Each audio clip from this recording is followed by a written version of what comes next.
ప్రధానమంత్రి ఉజ్వల యోజన కింద ఎల్పీజీ సబ్సిడీపై కేంద్రం కీలక మార్పు చేసింది.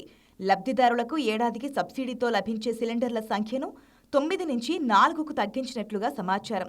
గతంలో 12 సిలిండర్లకు సబ్సిడీ ఉండగా తర్వాత 9కు తగ్గించారు. ఇప్పుడు దాన్ని మరింత తగ్గించి 4 సిలిండర్లకే పరిమితం చేశారు. ప్రభుత్వ వర్గాల ప్రకారం ఉజ్వల లబ్ధిదారుల సగటు వినియోగాన్ని దృష్టిలో పెట్టుకుని ఈ నిర్ణయం తీసుకున్నట్లుగా తెలుస్తోంది. అయితే గ్యాస్ ధరలు ఇప్పటికే భారంగా మారిన సమయంలో ఈ నిర్ణయం పేద కుటుంబాలకు అదనపు భారం అవుతుందనే విమర్శలొస్తున్నాయి.